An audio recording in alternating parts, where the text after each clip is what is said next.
Hi hello friends, welcome to my channel. Friends, మా ఛానల్ని first time చూస్తున్నట్లయితే తప్పకుండా సబ్స్క్రైబ్ చేసుకోండి. అలాగే వీడియో నచ్చితే తప్పకుండా లైక్ చేయండి. స్టోరీలోకి వెళ్ళినట్లయితే ఇక శశికాంత్ సునందాలైతే ఇక సింహాద్రి పద్మమ్మలకైతే ఫోన్ చేసి తొందరగా సింహాద్రి పద్మమ్మ మీ ఇద్దరూ కలిసి ఇక్కడికి రావాలి అని ఇక అంటూ సునంద అయితే ఫోన్ చేస్తుంది. వెంటనే సింహాద్రి పద్మమ్మ ఇక విషయం వాళ్ళు చెప్పగానే హడావిడిగా ఇక సునంద ఇంటికి అయితే వస్తారు. ఇక సునంద ఇంట్లో ఇక కార్యక్రమాన్ని అయితే మొదలు పెడతారు. ఇక ఆనందికి ఆదిత్యకి ఆగిపోయిన శోభనాన్ని మళ్ళీ ఏర్పాటు చేద్దాం, ఇక వాళ్ళిద్దరూ సంతోషంగా ఉండడమే మనకు కావాలి అని ఇక అనుకుంటారు కదా. ఇక అదేవిధంగా శోభనానికైతే ఏర్పాట్లు చేస్తూ ఉంటారు. అప్పుడు ఇక సింహాద్రి పద్మమ్మ ఇక ఇద్దరు వస్తారు కదా. వెంటనే ఇక శశికాంత్ అయితే సింహాద్రితో టైం స్పెండ్ చేస్తానని ఇద్దరూ కలిసి ఇక ఎంజాయ్ చేస్తూ ఉంటారు.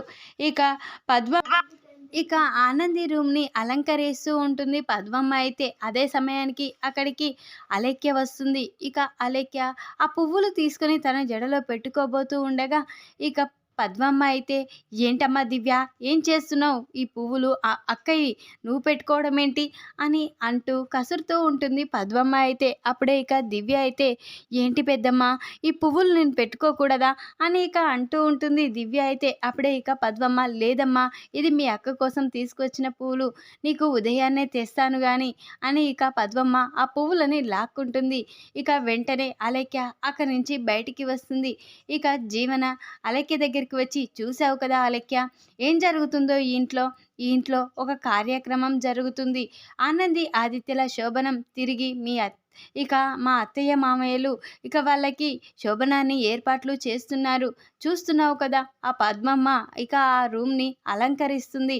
వాళ్ళిద్దరూ సంతోషంగా ఇక ఉండాలని ఈ ప్లాన్ అంతా మా అత్తయ్య గారే వేశారు అని ఇక జీవన అయితే అలేఖ్యకి చెప్తూ ఉంటుంది. అప్పుడు అలేఖ్య, మరే నేను ఈ శోభనాన్ని ఎలా ఆపగలను, ఎలా ఆపేయాలి అని ఇక ఎలాగో ఆదిత్యకి ఆనంది అక్కంటే ఇష్టం లేదు కదా, కాబట్టి వాళ్ళిద్దరూ ఇక సంతోషంగా ఉండరు అని ఇక అలేఖ్య అనగానే అప్పుడే ఇక జీవన, లేదు అలేఖ్య, ఇక వాళ్ళిద్దరూ కలిసి ఉంటే ఏదైనా జరుగుతుంది, కాబట్టి నువ్వు తొందరగా వాళ్ళ శోభనాన్ని ఆపేసే ప్రయత్నం చేయి అని ఇక జీవన అయితే అలేఖ్యకి చెప్తూ ఉంటుంది. అప్పుడు అలేఖ్య ఏం చేయాలి అని ఆలోచిస్తూ ఇక వాళ్ళిద్దరి మధ్య ఇంత ముందుకు ఉన్న సంతోషానికి కారణమైన ఏవైనా వస్తువులు ఉంటే అవి వాటి వల్ల ఇక ఎలాగైనా తనని ఇక మళ్ళీ నువ్వు గుర్తుకు వచ్చేలా చేసి ఇక తను బాధపడేలా చేసి ఆనందితో సంతోషంగా ఉండకుండా చేసి ఆ శోభనాన్ని ఆపేసేలా చేయి అని జీవన అలేఖ్యకి చెప్పగానే ఇక అలేఖ్య, సరే జీవన, నాకు ఒకటి గుర్తుకు వచ్చింది. ఆ రోజుల్లో ఆదిత్య నాకు యూఎస్ఏ నుంచి ఒక స్ప్రే బాటిల్ తీసుకువచ్చాడు. ఆ స్మెల్ ద్వారా మేమిద్దరం ఎప్పుడూ కలిసి ఉండేవాళ్ళం అని ఇక గుర్తుగా చెప్పేవాడు అని ఇక అలేఖ్య జీవనకి చెప్పగానే ఇక జీవన, సరే అలేఖ్య, వెంటనే ఆ బాటిల్ నేను తెప్పిస్తాను, దాని స్మెల్ ద్వారా మళ్ళీ ఇక ఆదిత్య నిన్ను గుర్తుకు తెచ్చుకునేలా ఇక బాగా కుమిలిపోయేలా చేయాలి అని ఇక జీవన అలేఖ్యకి చెప్తుంది. ఇక జీవన వెంటనే ఆ స్ప్రే బాటిల్ని తెప్పిస్తుంది. వెంటనే ఆ స్ప్రే బాటిల్ అలేఖ్యకి ఇస్తుంది. దీని ద్వారా మళ్ళీ ఆదిత్య ఇక నువ్వు గుర్తుకు వచ్చి బాధపడాలి, తను కుమిలిపోవాలి, ఇక ఆ విధంగానైనా ఆనందికి దూరంగా ఉంటాడు, ఆ శోభనం జరగదు అని ఇక జీవన అలేఖ్యకి చెప్పగానే ఇక అలేఖ్య సరే అని ఇక ఆ స్ప్రే బాటిల్ తీసుకుంటుంది. ఇక ఆదిత్య ఆనంది ఇద్దరు ఇక రూమ్లోకి వస్తూ ఉంటారు. అప్పుడే ఇక అలేఖ్య కూడా ఇక ఆ రూమ్లోకి వచ్చి అన్నీ సర్దుతూ ఉంటుంది. అప్పుడే ఇక అన్ని స్ప్రే బాటిల్స్ అవన్నీ తీసుకుంటూ ఉంటుంది. అప్పుడే ఆనంది, దివ్య, అవి తీసుకోవద్దు, అవి మీ బావగారివి, ఇక్కడే పెట్టు అని ఇక ఆనంది అంటూ ఉండగా అప్పుడే ఇక అదే ప్లేస్లో ఇక అలేఖ్య తెచ్చిన స్ప్రే బాటిల్ పెడుతుంది. అది ఇక ఆదిత్య చూడాలి. ఆదిత్య ఆ స్ప్రేని స్మెల్ చూసి వెంటనే మళ్ళీ తన ప్రేమ గుర్తుకు తెచ్చుకోవాలి, తను బాధపడి ఇక వాళ్ళ శోభనం ఆగిపోవాలి, ఆ విధంగానైనా నేను గుర్తుకు వస్తే ఇక ఆనంది అక్కని దగ్గరికి తీసుకోడు అని ఇక అలేఖ్య వేస్తుంది కదా ప్లాను. ఇక అదే విధంగా ఇక స్ప్రే బాటిల్లో అదే ప్లేస్లో ఇక తను తీసుకువచ్చిన యూఎస్ఏ నుంచి ఆ స్ప్రే బాటిల్ని అక్కడ పెడుతుంది. అక్కడ పెట్టి ఇక బయటికైతే వస్తుంది. ఎలాగైనా ఈ శోభనం ఆగిపోవాలి, అది నీకు నేనంటేనే ఇష్టం, ఆనంది అంటే అంటే ఇష్టం లేదు కాబట్టి నువ్వు ఆనంది అక్కతో సంతోషంగా ఉండలేవు. ఇక నువ్వు ఈ స్ప్రే బాటిల్ చూశాక నన్ను గుర్తుకు తెచ్చుకుంటావు అని ఇక అలెక్కి అయితే అక్కడి నుంచి వెళ్ళిపోతుంది. ఇక ఆదిత్య రూమ్లోకి ఇక ఆనందినైతే పంపిస్తారు. ఇక ఆ శోభనం ఏర్పాట్లు చేసి అంతా పూర్తి చేశాక ఆదిత్య రూమ్లోకి ఆనందిని పాల గ్లాస్తో పంపిస్తారు.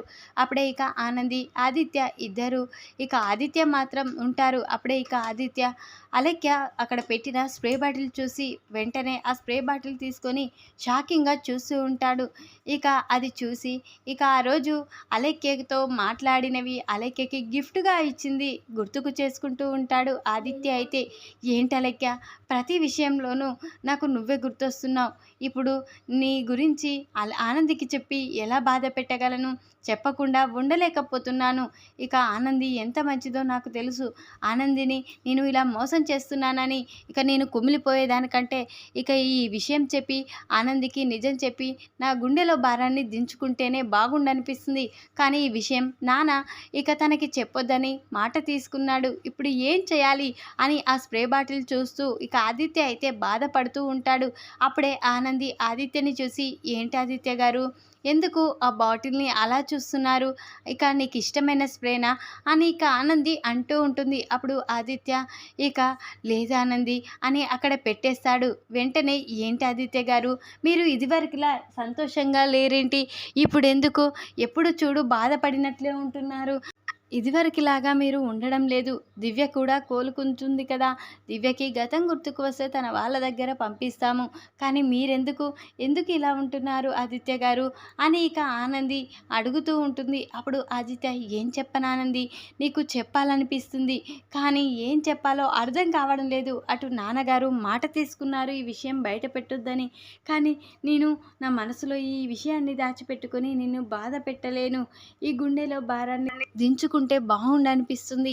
ఇప్పుడు ఏం చేయాలి అని ఇక చాలా కంగారుగా ఆదిత్య అటు ఇటు తిరుగుతూ ఉంటాడు. అప్పుడే ఆనంది ఆదిత్యని గమనించి, ఆదిత్య గారు మళ్ళీ ఏం జరిగింది, అసలు నువ్వు నా దగ్గర ఏదో దాచిపెడుతున్నావని అనిపిస్తుంది, అదేంటో చెప్పండి ఆదిత్య గారు అని ఇక ఆనంది ఆదిత్యని అడుగుతూ ఉంటుంది. అప్పుడు ఆదిత్య ఇక ఆనంది విషయం చెప్పమంటుంది కాబట్టి ఇక నేను నిజాన్ని ఆనందికి చెప్పేస్తాను. ఇక ఆనందిని బాధ పెట్టలేను ఈ విషయం దాచి. ఇక ఆనందికి చెప్పినాకనైనా ఈ దివ్యని ఇక అలేఖ్యని ఇంట్లో నుంచి పంపించేయాలి అలానైనా అని ఇక ఆదిత్య అనుకొని వెంటనే ఆదిత్య ఆనంది దగ్గరికి వచ్చి, ఆనంది నువ్వంటే నాకు ఇష్టమే, కానీ ఇక నీకొక విషయం చెప్పాలి అని ఇక ఆదిత్య అంటూ ఉంటాడు. అప్పుడు ఆనంది ఇక ఇష్టం అనేసరికి చాలా సంతోషపడుతుంది. అప్పుడే ఏంటి ఆదిత్య గారు ఆ విషయం ఏంటి అని అంటూ ఉంటాడు. అప్పుడే ఇక నేను అలేఖ్య ఇక దివ్యనే, ఇక నేను ప్రేమించిన అలేఖ్య, అప్పుడు ప్రాణంగా ప్రేమించిన అలేఖ్యనే ఈ దివ్య అని చెప్పగానే ఆనంది షాక్ అయిపోతుంది. అప్పుడే ఇక ఆదిత్య అయితే, ఆనంది నిజం చెప్తున్నాను, నా గుండెలో భారాన్ని దించుకోవాలని ఇన్ని రోజులు నేను బాధ పెట్టద్దు అని అనుకుంటున్నాను. ఇక ఈ ఇంట్లో ఉంటున్న దివ్య ఎవరో కాదు, నేను ప్రేమించిన అలేఖ్యనే. ఇక ఈ యాక్సిడెంట్ విషయం ఇక అలేఖ్యనే దివ్యనే అలేఖ్య అన్న విషయం నాకు తెలీదు. ఇక అలేఖ్య ఇంటికి వచ్చినాక తెలిసింది దివ్యనే అలేఖ్య అని. కానీ ఇప్పుడు నేను అలేఖ్యని చూస్తూ ఈ ఇంట్లో నాకు ఏదో వెల్తిగా అనిపిస్తుంది. నీ ముందు అలేఖ్యని చూస్తూ ఉండాలంటే భయంగా ఉంది. అందుకనే ఈ నిజాన్ని చెప్తున్నాను ఆనంది. కానీ ఇక అలేఖ్య మీద నేను అలేఖ్యని ప్రేమించింది నిజమే, కానీ ఇప్పుడు నేను నా అలేఖ్యని నా మనసులోంచి తీసివేశాను. ఇప్పుడు నా మనసులో నీకు మాత్రమే చోటు ఉంది. ఇక అలేఖ్య విషయం గురించి నీకు చెప్పి నా గుండెలో భారాన్ని దించుకుంటే బాగుండు అనిపించి నీకు చెప్తున్నాను. ఇక అందులోనూ నేను ఏదో తప్పు చేసిన వల్ల నీ ముందు నిలబడవలసి వస్తుందని, అందుకని ఈ నిజాన్ని నీకు ముందే చెప్పి నీకు ఇక నిజాన్ని తెలియజేయాలని అనుకున్నాను. ఇక ఈ నిజం చెప్పాక నువ్వు నన్ను దోషిగా చూడొద్దానంది, ఎందుకంటే నాకు నా మనసులో అలేఖ్యకి చోటు లేదు. అలేఖ్యని నేను నా మనసులోంచి తీసేశాను. ఇప్పుడు నా మనసులో నీకు మాత్రమే చోటు ఉంది. ఇక నీకు తెలుసు కదా, ఆ రోజు నేను అగ్రిమెంట్ ప్రకారం నిన్ను పెళ్లి చేసుకున్నాను. ఏదో ఒక సమయంలో అలెక్య నా కోసం వెతుకుతూ వస్తూ ఉంటుందని, కానీ ఇక నువ్వు ఆ పరిస్థితిలో ఉన్న నన్ను పెళ్లి చేసుకున్నావు. కానీ నిన్ను మోసం చేయాలని అనుకోలేదు.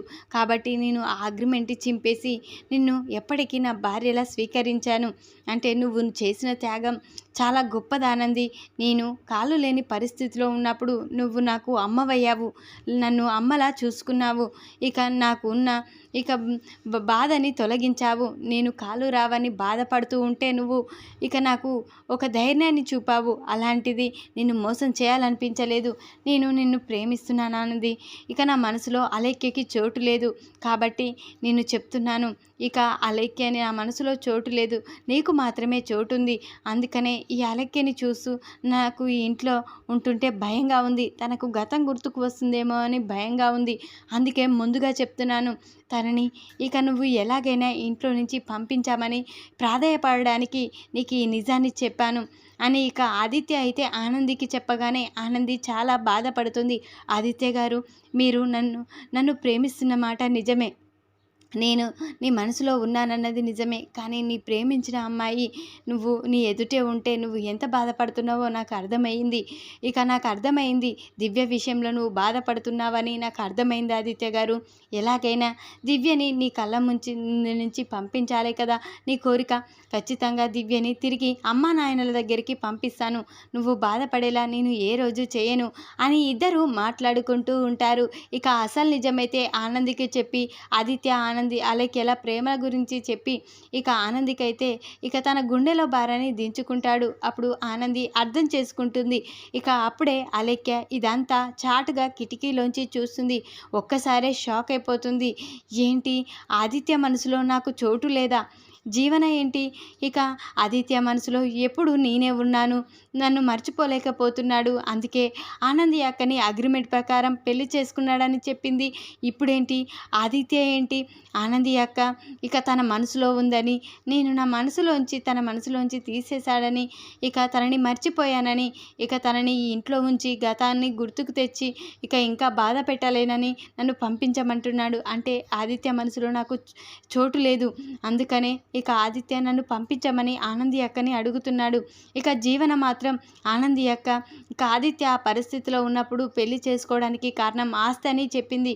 కానీ ఆనంది అక్కని చూస్తుంటే ఆస్తి కోసం కాదు, ఇక జీవన వల్ల అమ్మ చేసిన యాక్సిడెంట్కు ఇక తను బాధపడిసి తను ఇక స్టేషన్కి వెళ్ళవలసి వస్తుంది ఒక దోషిలా అని ఇక తనని కాపాడడానికి ఇక ఆనంది అక్క ఆదిత్యని పెళ్లి చేసుకుందా.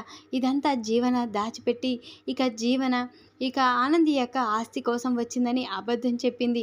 ఇప్పుడు ఆదిత్య మనసులో నాకు చోటు లేదు, ఆనంది అక్కకి మాత్రమే ఉంది. నేను ఇంట్లో ఉండి ఇంకా తప్పు చేయలేను. ఆదిత్య తన నోరు తెరిచి ఆనంది అక్కని బ్రతిమిలాడరు, దివ్యని నా కళ్ళ ముందు నుంచి పంపించమని. అలాంటిది నేను ఆదిత్య ముందు ఉండి తనని బాధ పెట్టలేను అని ఇక అలేఖ్య అయితే ఈ జీవన అంత అబద్ధం చెప్పిందని తెలుసుకొని వెంటనే ఇక తన బట్టలైతే సర్దుకుంటుంది బ్యాగ్లో. ఇక నేను ఇంట్లో నుంచి వెళ్ళిపోవాలి. ఆదిత్య మనసులో నాకు చోటు లేదు కాబట్టి ఆనంది అక్క గొప్పతనాన్ని తెలిపాడు. ఆనంది అక్క వల్లే ఈరోజు ఆదిత్య నడుస్తున్నాడు. కాబట్టి ఆనంది అక్కే ఆదిత్యకి సొంతం కావాలి.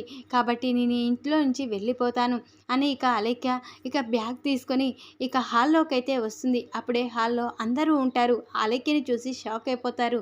ఇక జీవన మాత్రం అలేఖ్యని చూసి ఇదేంటి, తనేంటి బ్యాగ్ తీసుకొని వచ్చింది, కొంప తీసి వెళ్ళిపోతుందా అని ఇక జీవన షాకింగ్గా చూస్తూ ఉంటుంది. అప్పుడే ఇక ఆనంది మాత్రం ఏంటి దివ్య, ఏం జరిగింది, బ్యాగ్ తీసుకొని వచ్చావు అని ఇక అనుకుంటూ ఉంటుంది. అప్పుడే ఇక అలేఖ్య మాత్రం ఆనంది అక్క నేను వెళ్ళిపోతున్నాను అని ఇక అనగానే ఏంటి దివ్య, ఎక్కడికి వెళ్ళిపోతున్నావు అని అనగానే అమ్మ నాన్నల దగ్గరికి వెళ్ళిపోతున్నాను అని ఇక చెప్పగానే ఆదిత్య షాక్ అయిపోతాడు. ఇక ఆదిత్య ఇక అలేఖ్యకి గతం గుర్తుకు వచ్చిందని అలేఖ్య వాళ్ళ మాటలు విన్నది అని తెలుసుకోబోతున్నాడు. ఇక తెలుసుకొని ఇక ఒక్కసారే షాక్ అయిపోతాడు. అలేఖ్య ఇంట్లో నుంచి వెళ్ళడం తను అర్థం చేసుకుంది, తనకి గతం గుర్తుకు వచ్చింది అని ఇక ఆదిత్య అయితే అనుకుంటూ ఉంటాడు. వెంటనే అక్క నేను వెళ్ళిపోతున్నాను అని అనగానే ఇక సునంద శశికాంత్ ఇంట్లో వాళ్ళంతా చాలా సంతోషంగా ఉంటారు. అటు జీవన మాత్రం ఇదేంటి తనెందుకు వెళ్ళిపోతుంది, ఇక వెంటనే తెలుసుకోవాలి అని ఇక అనుకొని ఇక అలెక్య వెళ్తూ ఉండగా బయటికి వెళ్ళి జీవన ఆపుతుంది. ఏంటి, ఎందుకు వెళ్తున్నావు? నువ్వు ఆదిత్య బావ గారిని తోడుగా ఉంటానని తనని పెళ్లి చేసుకోమని అడుగుతానని అన్నావు కదా, నువ్వెందుకు వెళ్తున్నావు? ఆనందిని పంపించాలి ఇంట్లో నుంచి అని ఇక జీవన అయితే అంటూ ఉంటుంది అలెక్యని. అప్పుడే నోర్ముయ్, ఇక నువ్వు ఇంకా నాకు అబద్ధం చెప్పాలని ప్రయత్నించకు. ఆదిత్య మనసులో ఆనంది అక్కకి చోటు మాత్రమే ఉంది. ఆనంది అక్క ఆదిత్యకి ఎంతగానో చేసింది. ఈరోజు ఆదిత్య నడిచాడంటే కారణం ఆనంది అక్క. ఇక ఆనంది అక్కను ఇక ఆదిత్య నుండి విడదీసి నిన్ను బాధ పెట్టలేను. ఆనంది అక్క ఇక నా విషయంలో కూడా ఎంతగానో చేసింది. ప్రాణాలు పోయే స్థితిలో ఉన్న నన్ను కాపాడింది. ఈరోజు నేను ప్రాణం పోసుకున్నానంటే కారణం ఆనంది అక్క. ఇక అబద్ధం చెప్పి ఆస్తి కోసమని ఆనంది అక్క పెళ్లి చేసుకుందని అబద్ధం చెప్పావు కాబట్టి ఇక నాకు నిజం తెలిసిపోయింది. అందుకే ఇంట్లో నుంచి వెళ్ళిపోవడానికి సిద్ధంగా ఉన్నాను అని ఇక అలెక్య వెళ్తూ ఉంటుంది. అప్పుడే ఇదంతా విన్న ఆదిత్య వెంటనే అలెక్య దగ్గరికి వచ్చి, నన్ను క్షమించు అలెక్య, నువ్వు మీ అమ్మా నాన్నలతో వెళ్ళిపోయి పెళ్లి చేసుకున్నావని నేను ఆనందిని పెళ్లి చేసుకున్నాను. నన్ను క్షమించు. కానీ ఇప్పుడు నేను ఆనందికి ద్రోహం చేయలేని పరిస్థితి. ఇక నువ్వు చూసావు కదా ఆనంది ఎంత గొప్పదో అని ఇక ఆదిత్య చెప్తూ ఉంటాడు అలెక్యకైతే. అలెక్య, నాకు తెలుసు ఆదిత్య, మీరిద్దరూ ఇక సంతోషంగా ఉన్నారని. ఇక ఆనంది అక్క నీకు ఎంతగానో చేసింది. ఈరోజు నువ్వు నడిచావంటే కారణం ఆనంది అక్క అని. ఇక నీ మనసులో ఆనంది అక్కకి మాత్రమే చోటు ఉందని నాకు అర్థమైపోయింది. అందుకే మీ మధ్యలో నేను ఉండకూడదని వెళ్ళిపోతున్నాను అని ఇక ఆదిత్యకైతే అలెక్య చెప్పి ఇక అలెక్య వెళ్తూ ఉంటుంది. ఇక ఆదిత్య అయితే ఇక అలెక్య వెళ్ళిపోతూ ఉండగా చాలా సంతోషంగా అలెక్య అర్థం చేసుకుందని ఇక ఇంట్లోకైతే వెళ్ళిపోతాడు. ఇక ఆనందితో అయితే ఇక చాలా సంతోషంగా ఉండబోతున్నాడు ఇక ఆదిత్య అయితే. ఈ వీడియో కనుక మీకు నచ్చినట్లయితే లైక్ చేయండి. మరిన్ని వీడియోల కోసం ఛానల్ని సబ్స్క్రైబ్ చేసుకోండి ఫ్రెండ్స్. Thanks for watching.